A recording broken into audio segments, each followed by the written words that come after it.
রহস্যময় উত্তরাধিকার, আমেলিয়ার অজানা সত্য। হোটেলের বেডে একসাথে ঘুম থেকে উঠে ভাই আমাকে বিয়ের প্রস্তাব দিল।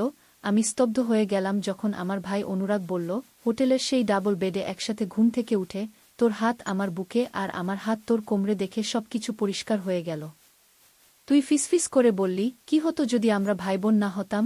আমি উত্তর দিলাম, আমরা যা অনুভব করছি তা নিষিদ্ধ হতে পারে, কিন্তু আমি আর লুকাতে পারছি না। আমি তোকে বিয়ে করতে চাই, আমার স্ত্রী হিসেবে, ভবিষ্যতের সঙ্গিনী হিসেবে। তোমার উত্তর কি? আমি আর আমার ভাই অনুরাগ একসাথে একটি কনফারেন্সে গিয়েছিলাম। হোটেলে শেষ মুহূর্তে কোনো ডাবল রুম ছাড়া কিছু ছিল না, তাই আমরা একই রুমে থাকতে রাজি হয়েছিলাম। সেদিন রাতে অনেক ঘুরে আমরা ক্লান্ত হয়ে রুমে ফিরেছিলাম। আমরা দুজনেই একই বেডে শুয়ে ঘুমিয়ে পড়েছিলাম। সকালে যখন ঘুম ভাঙল, দেখি অনুরাগের হাত আমার কোমরে আর আমার হাত তার বুকে। আমি একটু লজ্জা পেয়ে হাত সরিয়ে নিলাম। হেসে বললাম, দেখ আমরা কিভাবে ঘুমিয়েছিলাম। কি হতো যদি আমরা ভাইবোন না হতাম? আমি এটা একটা মজার কথা হিসেবে বলেছিলাম। কিন্তু অনুরাগ বিশ্বাসটাকে অন্যভাবে নিল। সে আমার দিকে তাকিয়ে যা বলল তাতে আমি স্তব্ধ হয়ে গেলাম। অনুরাগ, এসব কি বলছিস? আমি বিছানা থেকে লাফিয়ে উঠলাম। আমরা ভাইবোন? তুই আমাকে বিয়ে করতে চাস? এটা তো অসম্ভব। অসম্ভব নয় অননা। অনুরাগ আমার দিকে হাত বাড়াল। আমাদের অনুভূতি যদি একই হয় তাহলে আমরা একসাথে থাকতে পারি। কেউ জানবে না আমরা ভাইবোন। এই গল্পটি সম্পূর্ণ শুনলে আপনাদের পানি অটোমেটিক বের হয়ে যাবে, সো যত দ্রুত সম্ভব হাতের কাছে টিস্যু নিয়ে বসে পড়ো। বিছানার চাদর যেন নষ্ট না হয় সেটা সম্পূর্ণ খেয়াল রাখার অনুরোধ জানিয়ে গল্পটি এখন শুরু করব। তার আগে সর্বশেষ অনুরোধ, দয়া করে এমন পানি বের করার গল্প নিয়মিত শুনতে আমাদের চ্যানেলটি সকলেই সাবস্ক্রাইব করুন। ধন্যবাদ। হ্যালো বন্ধুরা, আমার নাম শ্রাবন্তী রায়। আমার বয়স ৪২ বছর। আমার স্বামীর নাম অনিন্দ রায়, বয়স ৪৫ বছর। আমাদের ২ সন্তান, অর্ণব আর দীপা। অর্ণব ১৯ বছর বয়সী, কলেজে পড়ে। দীপা ১২ বছর বয়সী, স্কুলে যায়। আমি শুরু করছি এক অদ্ভুত ঘটনা দিয়ে, যা আমার জীবনকে চিরতরে বদলে দিয়েছিল। সেদিন সকালে অনুরাগের সেই কথাগুলো শুনে আমি পুরোপুরি হতবাক হয়ে গিয়েছিলাম। আমি কিছুক্ষণ কথা বলতে পারলাম না, জিভ যেন আটকে গিয়েছিল। অনুরাগের চোখে কেমন এক অদ্ভুত চাহনি দেখলাম, যা আমি আগে কখনো দেখিনি। অনন্যা, তুই আমার কথা ভেবে দেখ। অনুরাগ ধীরে ধীরে আমার দিকে এগিয়ে এলো। আমাদের বাবা মা নেই, কেউ জানবে না। আমরা দূর কোথাও চলে যেতে পারি। আমি ওর পাগলামি শুনে ভয় পেয়ে গেলাম। এটা কিভাবে সম্ভব? কেন আমার সঙ্গে এমন হচ্ছে? আমার মনের ভেতর ১০০০ প্রশ্ন ঘুরপাক খাচ্ছিল। তুই কি বলছিস অনুরাগ? আমি চিৎকার করে উঠলাম। আমরা একই রক্তের। এটা ভাবাও যায় না। রক্তের সম্পর্ক? অনুরাগ হঠাৎ অদ্ভুতভাবে হাসতে লাগল। তুই কি বিশ্বাস করিস আমরা আসলেই ভাইবোন? ওর কথা শুনে আমার শরীরে যেন বিদ্যুৎ চমক খেলল। কি মানে? তুই কি বলতে চাইছিস? তোকে একটা কথা বলার সময় এসেছে অনন্যা। অনুরাগ এবার গম্ভীর হয়ে গেল। আমরা আসলে ভাইবোন নই। আমি তখন থমকে গেলাম, যেন কেউ আমার পায়ের নিচের মাটি কেড়ে নিয়েছে। ছোটবেলা থেকেই অনুরাগকে আমার ভাই হিসেবে জেনে এসেছি, এবং হঠাৎ এই কথা। কি বলছিস তুই? মা বাবা আমি কথা শেষ করতে পারলাম না। মা বাবা আমাদের সত্যিটা জানাননি। অনুরাগ আমার হাত ধরে বলল, আমি মাসখানেক আগে একটা চিঠি পেয়েছি। চিঠিটা আমাদের মা আমাকে লিখেছিলেন। তিনি চেয়েছিলেন ওনার মৃত্যুর পর আমি এটা পাই। কি ছিল সেই চিঠিতে? আমার গলা শুকিয়ে এলো। অনন্যা, তুই আসলে আমাদের পরিবারের মেয়ে নস। তোকে দত্তক নেওয়া হয়েছিল। তুই মাত্র ৩ মাসের শিশু ছিলি যখন তোকে আমাদের পরিবারে নেওয়া হয়। আমি বিছানায় বসে পড়লাম। আমার মাথা ঘুরতে লাগল। আমার সারা জীবনটাই কি মিথ্যে ছিল? আমি কে? আমার আসল পরিবার কোথায়? তুই কি আমাকে সেই চিঠিটা দেখাবি? আমি অনুরাগের দিকে তাকালাম। হ্যাঁ, অবশ্যই। আমি চিঠিটা সঙ্গে এনেছি। অনুরাগ তার ব্যাগ থেকে একটি পুরনো খাম বের করল। এই নে, পড়ে দেখু। আমার কাপা হাতে চিঠিটা নিলাম। ভেতরে যা লেখা ছিল তা পড়ে আমি আরও স্তব্ধ হয়ে গেলাম। প্রিয় অনুরাগ, যখন তুই এই চিঠি পড়বি তখন আমি আর এই পৃথিবীতে থাকব না। তোকে এবং অনন্যাকে একটা সত্যি জানাতে চাই, যা আমরা কখনো বলিনি। অনন্যা আসলে তোর রক্তের বোন নয়। তোর বাবা আর আমি ওকে দত্তক নিয়েছিলাম যখন সে মাত্র 3 মাসের শিশু ছিল। অননার জন্ম হয়েছিল একটি দুর্ঘটনার পরে। একদিন আমরা রাতে গাড়ি চালাচ্ছিলাম এবং হঠাৎ এক দম্পতির গাড়ি দুর্ঘটনাগ্রস্ত হয়। সেই দম্পতি মারা যান, কিন্তু তাদের শিশুকন্যা বেঁচে যায়। আমরা সেই শিশুকে হাসপাতালে নিয়ে যাই এবং যখন কোনো আত্মীয়কে খুঁজে পাওয়া যায়নি, তখন আমরা ওকে দত্তক নিতে সিদ্ধান্ত নিই। অননার আসল বাবা-মা ছিলেন কেদার এবং ময়না দাশগুপ্ত। তারা বড়লোক ছিলেন এবং বোম্বেতে থাকতেন। দুর্ঘটনার সময় তারা কলকাতায় বেড়াতে এসেছিলেন। আমি জানি তোরা দুজন খুব ঘনিষ্ঠ এবং সব সময় একে অপরকে সাহায্য করেছিস। আমি চাই তোরা এই সত্যি জেনেও ভালোবাসা অক্ষুণ্ণ রাখিস। আমি তোদের দুজনকেই সমানভাবে ভালোবাসি। ভালোবাসা সহ, মা-ই। চিঠিটা পড়ে আমার চোখে পানি এসে গেল। আমার সারা জীবনের বিশ্বাস একটা চিঠিতে ভেঙে চুরমার হয়ে গেল। আমি কে? আমার পরিচয় কি? অনুরাগ কেন আমাকে এই সত্যি এখন জানালো? অনুরাগ, তুই কতদিন ধরে এটা জানিস? আমি কাপা গলা জিজ্ঞেস করলাম। প্রায় 1 মাস, সে স্বীকার করল। আমি তোকে কিভাবে বলবো বুঝতে পারছিলাম না। কিন্তু যখন আজ সকালে তুই সেই কথাটা বললি, তখন মনে হলো এটাই সঠিক সময়। আমি উঠে দাঁড়ালাম এবং জানালার দিকে গেলাম। বাইরে সূর্য উঠেছে, একটা নতুন দিনের শুরু।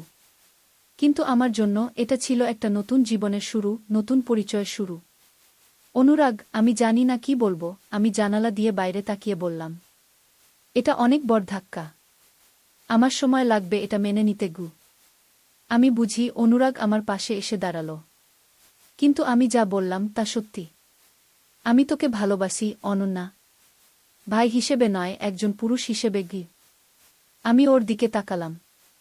ও আমার ভাই নয়, এটা ভাবতেই অদ্ভুত লাগছিল। বছরের পর বছর ধরে আমি যাকে ভাই হিসেবে জেনেছি, সে আসলে আমার কেউ নয়। আমার মন দ্বিধায় পড়ে গেল। আমি এখনই কোনো সিদ্ধান্ত নিতে পারছি না, আমি বললাম। আমাকে ভাবতে দে। আমার মাথাটা পরিষ্কার করতে হবে। অবশ্যই, সে বলল। কিন্তু একটা কথা মনে রাখিস, আমরা দুজনই মুক্ত। আমরা যা চাই তা করতে পারি। আমি আস্তে করে মাথা নাড়লাম। এখনও বিশ্বাসটা আমার কাছে পুরোপুরি বাস্তব মনে হচ্ছিল না। আমি একটু একা থাকতে চাই, আমি বললাম। আমি একটু বেরিয়ে আসছি। কোথায় যাবি? অনুরাগ জিজ্ঞেস করল। জানি না, শুধু হাঁটতে চাই। আমি কাপড় পরে হোটেল থেকে বেরিয়ে গেলাম। শহরের রাস্তায় একা হাঁটতে লাগলাম। চারদিকে লোকজন, গাড়ি, হইচই, কিন্তু আমি নিজেকে একান্ত একা বোধ করছিলাম। আমার সমস্ত পরিচয় যেন কেউ কেড়ে নিয়েছে। আমি কে? আমার আসল পরিবার কারা? কেন আমার বাবা-মা আমাকে সত্যি বলেননি? শহরের একটা পার্কে গিয়ে একটা বেঞ্চিতে বসলাম। আমার ফোন বেজে উঠল। অনুরাগের কল। আমি ফোনটা সাইলেন্ট করে দিলাম। আমি এখন ওর সাথে কথা বলতে পারবো না। এমন সময় আমার চোখ পড়ল একটা পুরনো বইয়ের দোকানের দিকে। না জানি কেন আমি সেদিকে চলে গেলাম। দোকানে ঢুকে দেখি ধুলো ভরা পুরনো বইয়ের তাক। দোকানের মালিক, একজন বয়স্ক ভদ্রলোক, আমাকে দেখে হাসলেন। কি খুঁজছেন? তিনি জিজ্ঞেস করলেন। কিছু না, আমি উত্তর দিলাম। শুধু দেখছি। আমি বইয়ের তাকের সামনে দাঁড়িয়ে থাকলাম। হঠাৎ আমার চোখ পড়ল একটা পুরনো ফটো অ্যালবামের দিকে। কলকাতার পুরনো দিন লেখা ছিল কভারে। আমি অ্যালবামটি হাতে নিলাম এবং পাতা উল্টাতে লাগলাম। হঠাৎ একটি ছবিতে আমার চোখ আটকে গেল। একটি দম্পতি একটি শিশুকে নিয়ে দাঁড়িয়ে আছেন। দম্পতির আকৃতি আমার চোখে খুব পরিচিত মনে হল, যেন আমি তাদের চিনি। শিশুটির দিকে তাকিয়ে আমার বুক ধক করে উঠল। এই ছবিটা কার? আমি দোকানের মালিককে জিজ্ঞেস করলাম। তিনি চশমা পরে ছবিটির দিকে তাকালেন। ওহ, এটা কলকাতার বিখ্যাত দাশগুপ্ত পরিবারের কেদার দাশগুপ্ত আর তার স্ত্রী ময়না। তারা প্রায় 40 বছর আগে একটি দুর্ঘটনায় মারা যান। আমার হৃদয় থেমে গেল। দাশগুপ্ত। মায়ের চিঠিতে উল্লেখিত সেই একই পরিবার। এই শিশুটিকে? ওটা তাদের কন্যা, আমেলিয়া দাশগুপ্ত। দুর্ঘটনায় সেও মারা গিয়েছিল বলে শোনা যায়। আমেলিয়া দাশগুপ্ত। আমার আসল নাম কি এটাই? আমি কি সেই শিশু? এই অ্যালবামটা কিনতে চান? দোকানের মালিক জিজ্ঞেস করলেন।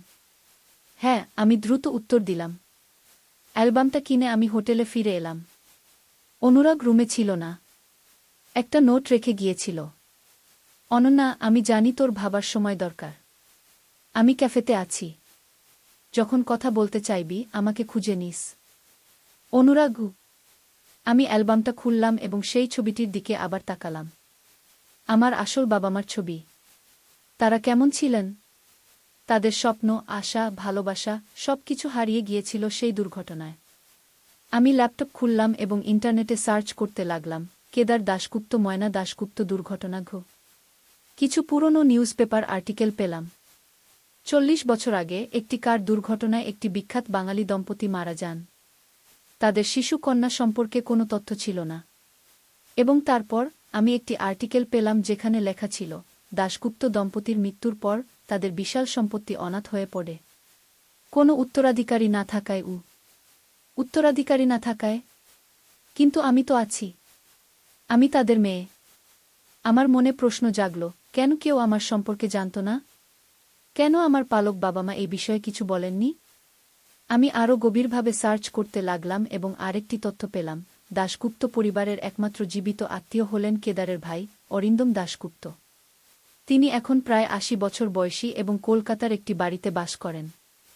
আমি দ্রুত আরেকটি সার্চ করলাম অরিন্দম দাশগুপ্তের ঠিকানা জানার জন্য। একটি পুরনো ডিরেক্টরিতে তার ঠিকানা পেলাম, ৭-৮বি, বালিগঞ্জ সার্কুলার রোড, কলকাতা। আমার মনে হল এই মানুষটি আমার একমাত্র সম্পর্ক আমার আসল পরিবারের সাথে। তাকে দেখতেই হবে আমাকে। আমি রুম থেকে বেরিয়ে ক্যাফেতে গেলাম। অনুরাগ সেখানে বসে কফি খাচ্ছিল। আমাকে দেখে উঠে দাঁড়াল। অনন্যা, তুই ঠিক আছিস? সে জিজ্ঞেস করল। আমি কলকাতা যাব, আমি দৃঢ় কণ্ঠে বললাম। কলকাতা? কেন? অনুরাগ অবাক হয়ে জিজ্ঞেস করল। আমি তাকে অ্যালবাম দেখালাম এবং আমার সমস্ত আবিষ্কারের কথা বললাম। আমার জানতে হবে আমি কে। এই অরিন্দম দাশগুপ্ত আমার আসল পরিবার সম্পর্কে সব কিছু জানেন। অনুরাগ কিছুক্ষণ চুপ করে থাকল। তারপর বলল, আমি তোর সাথে যাব। তোর দরকার নেই, আমি বললাম। এটা আমার যাত্রা। আমি জানি, সে বলল।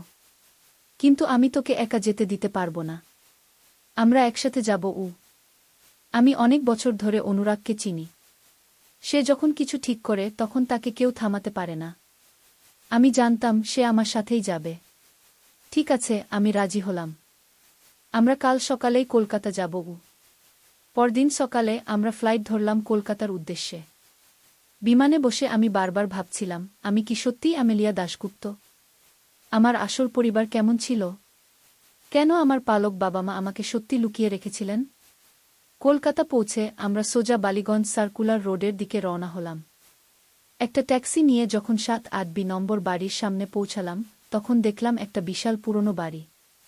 এক সময়ে খুব সুন্দর ছিল বোঝা যায়, কিন্তু এখন অবহেলা জীর্ণ হয়ে আছে। গেটে ঘণ্টা বাজালাম। কিছুক্ষণ পর একজন বয়স্ক দারোজান এসে দরজা খুলল। আপনারা কাকে চান? তিনি জিজ্ঞেস করলেন। আমরা অরিন্দম দাশগুপ্তের সাথে দেখা করতে চাই, আমি বললাম। দারোজান আমাদের দিকে সন্দেহজনক চোখে তাকালেন। অরিন্দমবাবু খুব বেশি লোকের সাথে দেখা করেন না। আপনারা কারা? আমি একটু ইতস্তত করলাম। কি বলবো? সত্যি, আমি তার ভাইয়ের মেয়ে হতে পারি। দারোজানের চোখ বড় হয়ে গেল। আপনি কি বলছেন? আমি কেদার আর ময়না দাশগুপ্তের মেয়ে হতে পারি। আমি জানতে এসেছি আমার আসল পরিচয়। দারোজান কিছুক্ষণ আমার দিকে তাকিয়ে থাকলেন। তারপর বললেন, অপেক্ষা করুন, আমি অরিন্দমবাবুকে জানাচ্ছি। আমরা অপেক্ষা করতে লাগলাম। প্রায় ১০ মিনিট পর দারোজান ফিরে এলেন।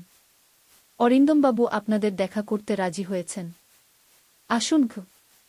আমরা বাড়ির ভেতরে প্রবেশ করলাম। ভেতরে পুরনো আমলের আসবাবপত্র, বড় ছবি, প্রাচীন কারুকাজে সাজানো দেয়াল। একটা বিশাল ড্রয়িং রুমে আমাদের নিয়ে যাওয়া হলো। সেখানে একটি হুইল চেয়ারে বসেছিলেন এক বৃদ্ধ ভদ্রলোক। তার পরনে সাদা ধুতি পাঞ্জাবি, চোখে মোটা চশমা।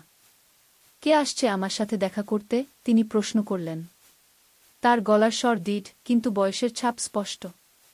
নমস্কার, আমি অনন্যা। আমি এগিয়ে গেলাম। আমি কেদার আর ময়না দাশগুপ্তের মেয়ে হতে পারি।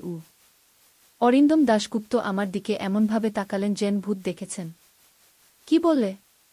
কেদার আর ময়নার মেয়ে? আমেলিয়া? না, এটা অসম্ভব। আমেলিয়া দুর্ঘটনায় মারা গিয়েছিল। আমি আস্তে করে এগিয়ে গেলাম। আপনার ভাবি ময়না বৌদি আর আপনার ভাই কেদারবাবু দুর্ঘটনায় মারা যান। কিন্তু আমি বেঁচে ছিলাম। আমাকে এক দম্পতি উদ্ধার করেন এবং আমাকে তাদের সন্তান হিসেবে লালন পালন করেন গু। অরিন্দমবাবু আমার দিকে তীক্ষ্ণ দৃষ্টিতে তাকিয়ে রইলেন। তুমি কিভাবে জানলে? আমি তাকে মায়ের চিঠি সম্পর্কে বললাম, অ্যালবামের কথা, আমার খোঁজাখুঁজির কথা। তুমি কি কোনো প্রমাণ দেখাতে পারো যে তুমি আমেলিয়া? তিনি জিজ্ঞেস করলেন।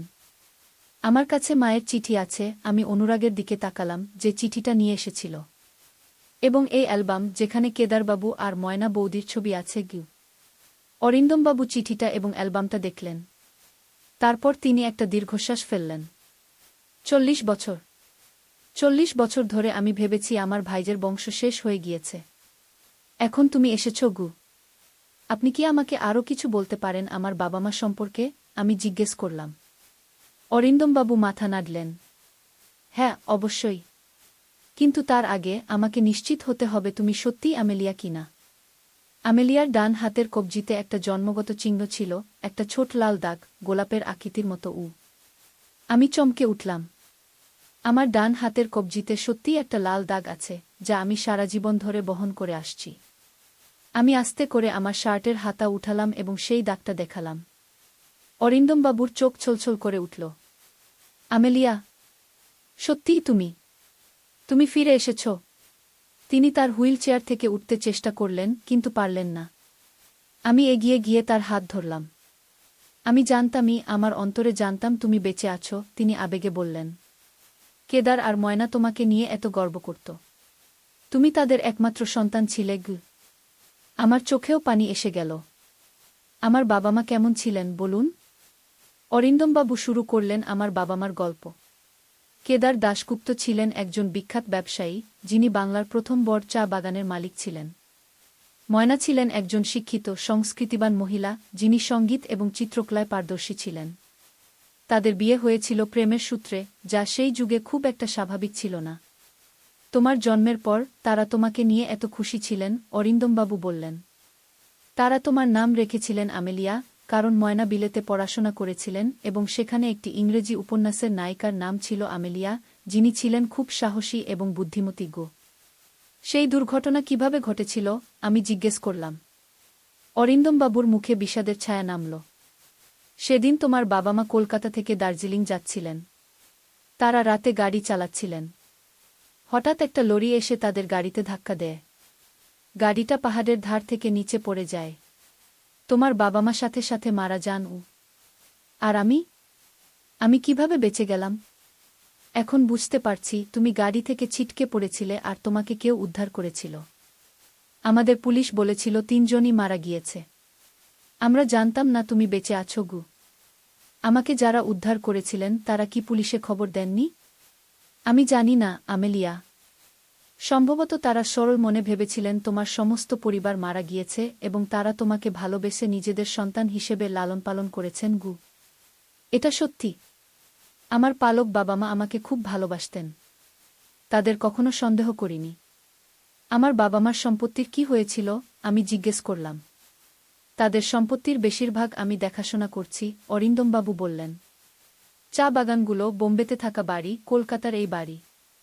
আমি সবকিছু যত্ন সহকারে রেখেছি, আশায় যে একদিন তোমাকে ফিরে পাব গো। কিন্তু কিভাবে?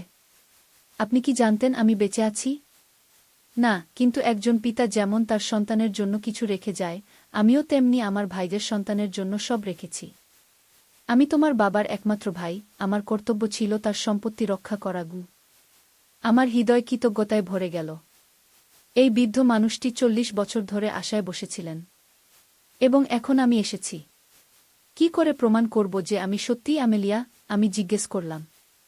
আমাদের একজন ভালো উকিল আছে, যিনি এই বিষয়ে সাহায্য করতে পারবেন, অরিন্দমবাবু বললেন। ডিএনএ টেস্ট করতে হবে। আমার সাথে তোমার রক্তের সম্পর্ক প্রমাণ হলে তুমি সব কিছুর উত্তরাধিকারী হবে গু। উত্তরাধিকারী? অনুরাগের দিকে তাকালাম। সে চুপচাপ বসে শুনছিল। তার মুখে একটা অদ্ভুত অভিব্যক্তি দেখলাম। আমি টাকা পয়সার জন্য আসিনি, আমি অরিন্দমবাবুকে বললাম। আমি শুধু জানতে চেয়েছিলাম আমি কে, আমার আসল পরিবার কারা গি। আমি জানি মা, তিনি আমার হাত ধরে বললেন। কিন্তু তুমি দাশগুপ্ত পরিবারের একমাত্র উত্তরাধিকারী। তোমার বাবা মার সম্পত্তি তোমারই প্রাপ্ত। আমরা সেদিন অনেকক্ষণ ধরে কথা বললাম।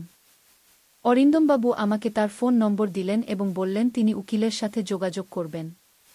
আমরা হোটেলে ফিরে এলাম। তুই কেমন আছিস? অনুরাগ জিজ্ঞেস করল। জানি না, আমি সত্যি উত্তর দিলাম। এত কিছু ঘটে গেল, আমার এখনো বিশ্বাস হচ্ছে না। আমি তোকে একটা কথা বলতে চাই, অনুরাগ গম্ভীর হয়ে বলল।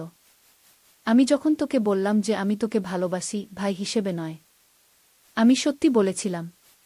কিন্তু এখন এই নতুন পরিস্থিতিতে কি? আমি অধৈর্য হয়ে জিজ্ঞেস করলাম। তুই এখন একজন ধনী ব্যক্তির উত্তরাধিকারী। সে হাসল। আমি চাই না তুই ভাবিস আমি তোর টাকার জন্য তোকে চাই। আমি হেসে উঠলাম। একটা ভারী বোঝা যেন নেমে গেল আমার বুক থেকে। কি মূর্খের মতো কথা বলছিস অনুরাগ? আমি তোকে এত বছর ধরে চিনি।